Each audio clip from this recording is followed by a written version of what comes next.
Championship here at Mall of Asia Arena.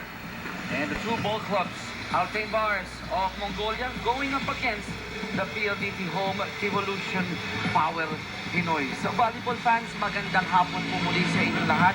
Again, this is Chicky Reyes together with the good coach, Coach Ronnie Magsano. Pinag-uusapan po namin kanina, hindi po kayo nakatunin agad. This is like a do or die match for the Philippines sapagkat tatlo lang po tayo sa ating bracket at pag natalo tayo dito, medyo mahihirapan tayo makaahon when we go up against Iraq, Coach Ronnie. Dahil ang Iran nga, ayon sa ating kwento kanina, finished in the 7th spot last year. Ayaw mo nang ikasapalaran yung iyong pagkakataon na makatawid agad sa susunod na pahina. Kung sakaling makalusot ka dito sa isang kupunan na hopefully we can be able to compete well. At today's the day. Ating inaasahan para sa Pilipinas na makuha ang unang panalo dito sa kompetisyon. Maliban po sa veteranong si Richard Gomez na sangkatutak na sport ng sinarihan sa Pilipinas, sino pa ho, Coach Ronnie, ang ating mga ibang manlalaro para sa Power Pinoys? Huwag natin kalimutan na itong si Jeffrey Malabanan ay siyang natitirang manlalarong napasama doon sa huling kupunan na naglaro sa ganitong klaseng kompetisyon. But of course, goes without saying na players number 6 and of course player number 9, Luis Endigran, will be the reinforcement for Team Pilipinas. Pero matitinig ang mga piniling manlalaro ni Coach Francis Vicente, dalawang libero.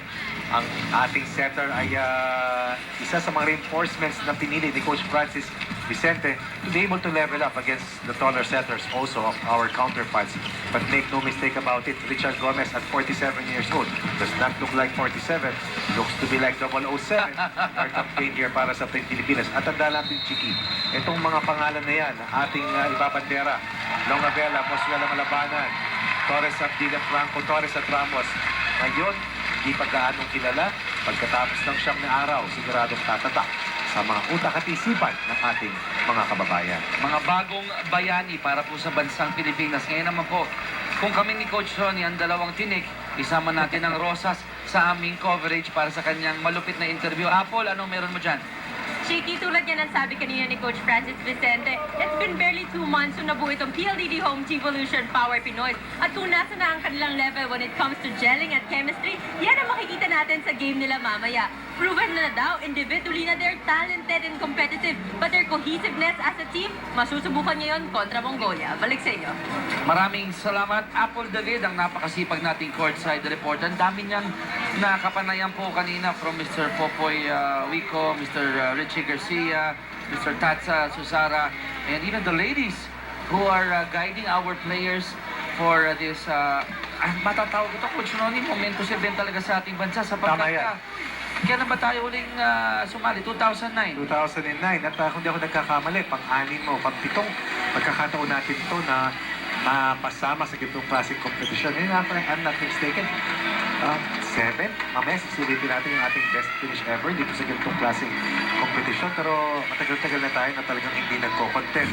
Pero pag tinignan natin itong ating makakatapat mula sa ating kapitbahay dito sa Asia, ang lalaki kung ating susukatin ang basihan sa katangkaran lamang. But we're hoping that our 2 weeks experience in South Korea sa ating training camp at ang ating 2.5 months na preparation ay sapat upang makabangga itong mga manlalarong ating pinapakita sa inyo galing sa Mongolia. Alam mo, sabi nga nung coach ng Mongolia, si Coach Aron Bayar, Monk Bayar, through an interpreter, Coach Ronnie, sinabi niya, this match is very hard. Pero he was quick to acknowledge ang kanilang advantage is yung kanilang height. But he was very careful in being overconfident by saying, let's see what happens. We'll give the Philippines a good fight. Yan ang dahilan kung bakit nice namin kayong imbitahan kasamang Chief. Yun, oo. Sa ngalan ng ating mga manlalarong pinili para dito sa kompetisyon na ito na panugurin niyo po kami dito live. Dalawa pong venues ang ginagamit, MOA Arena at ang Ponenza Asilo. Pero dito po, ang ating live coverage ay ginagawa sa MOA Arena. At matapos po ng unang laban ng ating Philippine team ng Power Pinoys, ang kanilang susunod na laban po ay sa Thursday na po yan, Yan. Abuka Cheese, alas 12 ng tanghali, kontra naman po sa bansang Iraq. Yan. So mahalaga din yan, mahalagang laban yan. Wag po kayong bibitaw, in just a few, mag-upisa na ang ating laban sa pagitan ng Mongolia, Altain Bars at ang Pilipinas PLDT Home Evolution Power Pinoys. Let's see if our Arena Barker is ready para po sa introduction ng ating mga manlalaro.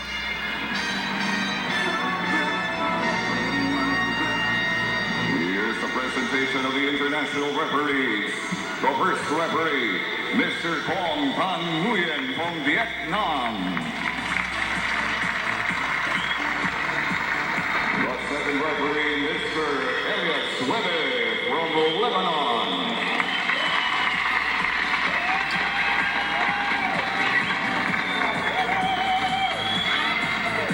Now presenting the stars. First, for Altain Bars, Mongolia. Number 6, Tugundor Agiasuren. Number 9, Team Captain, MB Ayun Bayar. Number 12, Orton Mukbak. Number 13, Bakat Segma. Number 14, Bayabat Soitas. Number 16, Saikana Edgar Nebak. Number 10, Gotsu Yang Sambu. And the head coach of Altain Bars, Mongolia, is Dilangad Uranchikeng. And now we're setting Team PLD Home Evolution Philippines. Number 6, Cedric Legland. Number 9, William Lewis. Number 10, J.P. Torres. Number 11, Alnakan Abdullah. Number 12, Pino Prato. Number 13, Peter Torres. The elevator number 3, Rafi Monsuela. And the head coach of the Evolution Philippines, Francis John Vicente.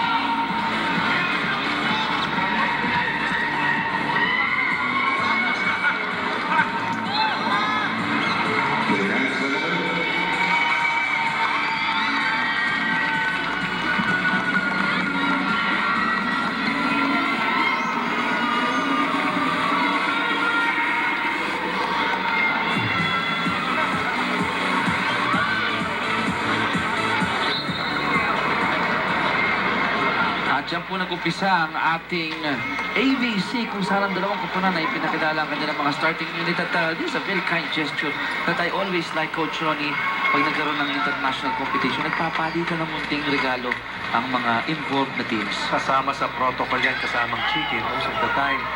Yung mga memorabilia na yan, nagiging magagandang alaala sa ating mga manlalaro after their playing careers.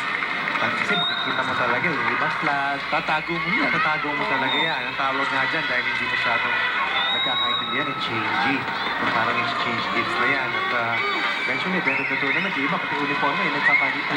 Yes, I've seen a lot of those tournaments. Pati sapatos. Yun. Yes. Lalo na kung talagang naging very close ang mga pansang naglaban. Ito nag-iingay na mga volleyball fans, mostly of course, ang mga Pinoy na nag-cheer sa Power Pinoy. I'll just run quickly ang ating starting units para po sa dalawang kupunan, para po sa Altain Bars ng Mongolia. Ang kanila po mga pangalan na nakalagay sa kanilang mga uniforme, ang kanilang mga first name, kanilang mga nickname. So that's Tuguldur, MB, Gotsuo, kanilang libero, Orjil, Batka, Bayarbat, Saik, Hana. Para po sa Mongolia. Para naman po sa pambansang sa ating Pilipinas. That scores the first point in the first set. Ang ating mga manlalaro, Legrand, Luis, Torres, Abdilia, Franco, Torres, that's Peter Torres, ang ating libero, Rafi Monsuela. The Philippines scores the first point of this match. Attack point, sinungkit. Service error mula sa ating manlalaro, si John Paul Torres ties the count at 1-all here. Ibang adrenaline there. Iba. Nakaupo kami sa dulo, aming mga upuan. Kakatindig balahibo. Kinikilabutan nung kami dito ni Coach Ronnie. This Kanina is- kinikilig ka, ngayon kinikilabutan ka. But then again, Coach Ronnie, service error ng Pilipinas, service error ng Mongolia. Mga kaibigan, kahit yung mga veterano itong mga ito sa international competition, meron pa rin kaba, meron pa rin ikambig na dibdib. Natural yan, butterflies in the stomach ang tinatawag. Kanina si Torres, ngayon naman si Batka ng Mongolia nagkamali sa pag-serve. On deck, para sa ating kupunan, Pino Franco. At si MB, Coach Ronnie, habang binabanggit mo, ang nag-service para sa Pilipinas, napakalupit na attack. Isang malupit na kill ang kanyang binigay. Tabla po tayo at 2-all. On deck, para naman po sa Mongolia. Number 12, that's Orgil. Alvin Mars, 3-2. Al Rockman of Bilia with a faulty service reception. May ikli ang rally na nakikita natin sa unang 5 puntos. Let's see if our team will be able to be more stable in the next coming rallies. Service error by Orgil, getting the third point ng ating power Pinoy. Tabla po muli tayo at 3-all. Isang attack point kanina kay Silvin Quintan of service. Access para sa Mongolia na ibigay sa atin ng 3 puntos. Kontra dito sa Mongolia, meron ding 3 puntos. Legrand on deck to serve for the Pinoys. The Mongolians on the attack. That's the point for the power Pinoys. Good reception, excellent back set. Pero hindi nakapalo. Itong kupunan ng Mongolia, attack error. The Philippines secures a 1-point advantage. Once again, courtesy of Sidney Quintan. Legrand to serve again for the Pinoys. Powerful serve. Great reception from the Mongolians. 3-ball. Lewis. Great from Abulia. Wow! It's electric here inside the Mall of Asia Arena. Punta na kayo dito. Si Abdilia, pumatay ng bola. Eksakto doon sa gitna. Pero nakita mo yung tibay nitong si Luis kung bakit siya ang isa sa kinuwang reinforcements ni Coach Francis Vicente. Tall setter gives you that huge advantage. 3 straight points from the Pinoys. Up by 2 po tayo, 5-3. Powerful attack by number 16. That's Saikana. Scoring of Torres and Luis to finally stop that 4-point run. Rather, 3-point blast coming from PLDT. Home Evolution Power Pinoys. Exactly. Kasi mga club names tayo dito, di ba? Abdilia, one more time for the Philippines. And we are up by 3-64. Second point para dito kay Abdilia. Once again, ang paboritong puntahan ni William Robert Lewis. Ito rin si Abdilia. Open hitter, scored twice. During the first set, he is on deck to serve para sa Red Shirts. Serving is up, it's in. And again, it's in. Alvin Mars hitting the end line, inside the end line. That gives a 5th point by Mongolia. Ayan ang kanilang kapitan na si Mok Bayar, Aryun Bayar, or MB for short. Ball is still alive. Attack by Legrand. And the Pinoys are alive. Coach Ronnie, buhay na buhay ang laro ng mga Pilipino. That's from the back row. Legrand once again. Third present is one of the focal points ating offensa. At yung spike ni Legrand, this newly home fiber power spike is brought to you by PLDT Home Fiber, home's most powerful broadband. I like that term, powerful indeed.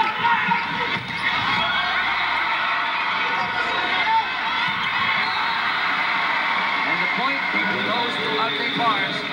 That gives Mongolia their 6th point. Isa na lang ang bandi ng Pilipinas. On deck to serve for Mongolia. Number 16. That's Saikana. Oh,